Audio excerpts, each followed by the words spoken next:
agriculture education.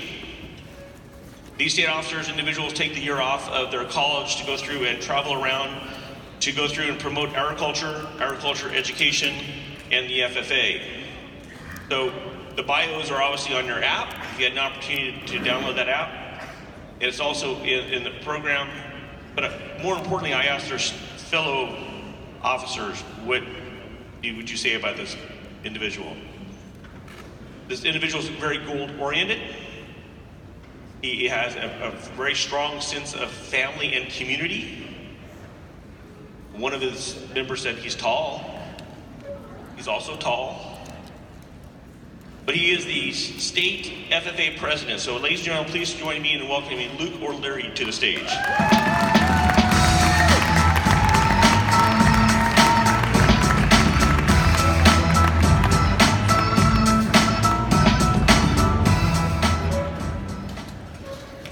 When I stepped onto the San Luis Obispo High School campus for the very first time as a freshman, anxious but excited thoughts were filled my mind. This was the first time I was attending a public school after a childhood of private school education.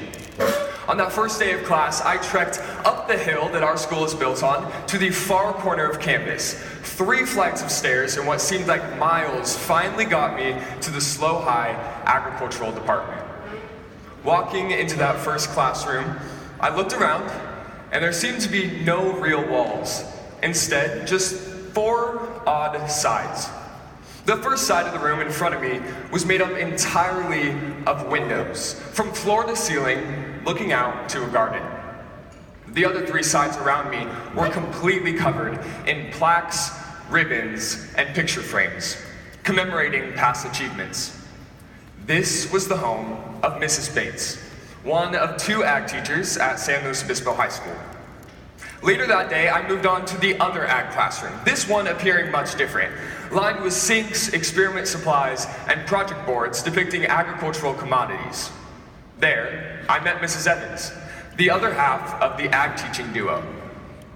After just a few days of school, these classrooms and these teachers became the highlight of my day. After a few weeks, we were visited by 6 special guests. Wearing a jacket nearly identical to this one, the California FFA state officers of the time explained that they would be taking over the roles of Mrs. Evans and Mrs. Bates for that day.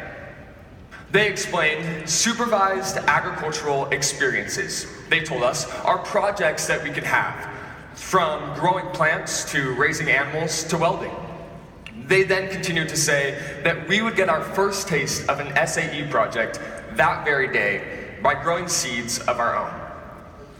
Our supplies were laid out in front of us: a wet paper towel, a Ziploc bag, and 1 lima bean seed.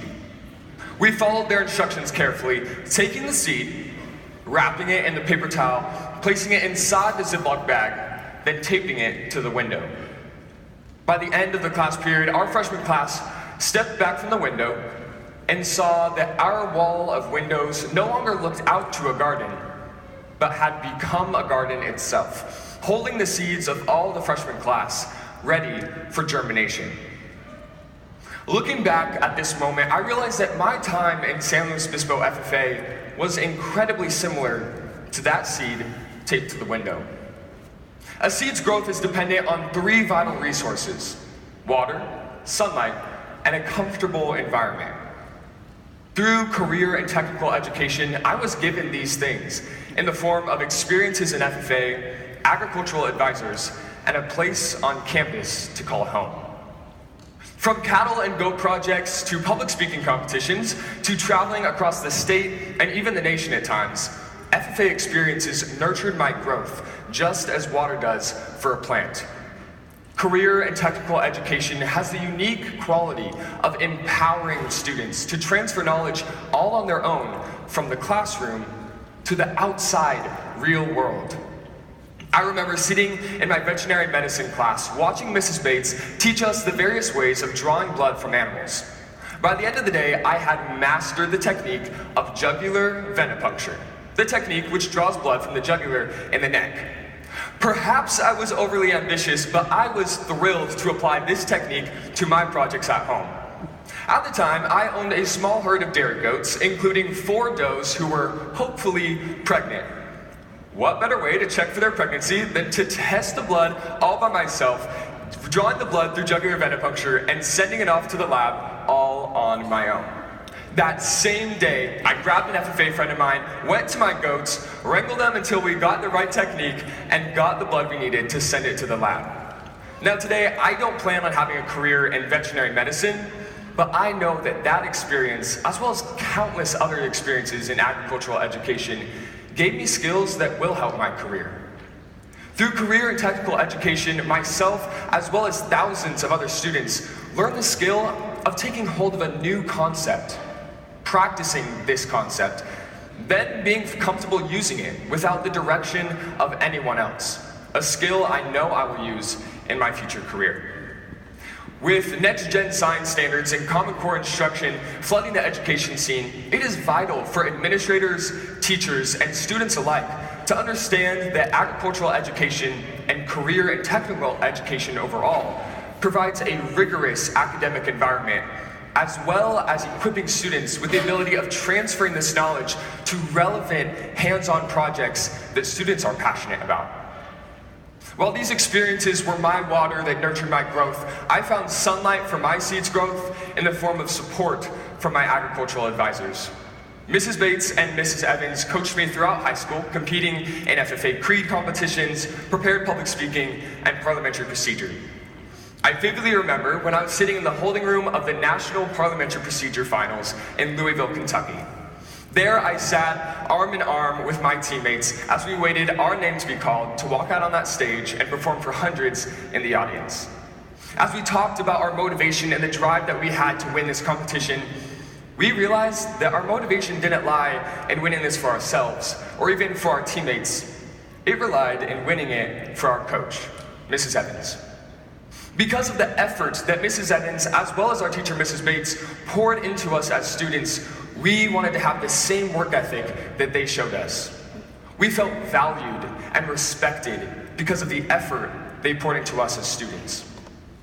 Teachers in career and technical education have the powerful privilege of pouring into students and demonstrating strong moral character along with technical skills. I found water and sunlight for my seeds' growth. All I needed was a comfortable environment, just like that Ziploc bag that contained the seed. I found that at the agricultural department in San Luis Obispo High School. I was blessed to attend a high school that had a myriad of awesome opportunities for students. Whether it be clubs, sports, or different classes, I loved to take advantage of them. But consistently, I could be found in that ag department at the top corner of the hill our campus is built on.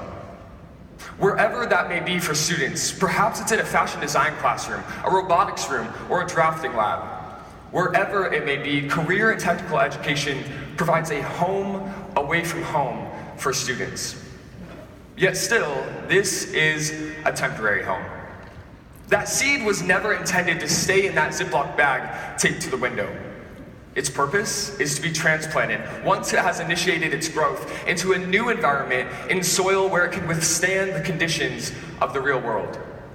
Career and technical education does this exact same thing with students. It equips them with the ability to withstand real-world condition with the knowledge and experiences they gain in high school.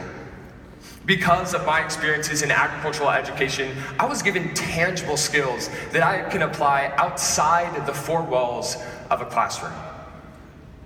Agricultural education is growing leaders, building communities, and strengthening the agricultural industry. It does so through its structure. The seed required water, it required sunlight, and it required a comfortable environment to start developing. I was given these through agricultural education. I was given experiences where I could transfer my rigorous academic knowledge to relevant projects that I was passionate about. I was given a place to be supported and encouraged by my advisors, but most importantly, challenged to grow personally. Finally, I was given a home, an environment to equip myself with skills and knowledge that will give me success beyond this blue and gold jacket. Because of my experiences, myself, along with thousands of other students in career and technical education, are set onto a launching pad, launching them into success in both college and a career. That 14-year-old freshman who walked into that ag classroom didn't know much about the agricultural industry. But what I learned through career and technical education is that while we don't know everything, a student can always learn. Everything can be learned because of the experiences career and technical education gives students in high school. Thank you for supporting career and technical education. Thank you for supporting the growth of students.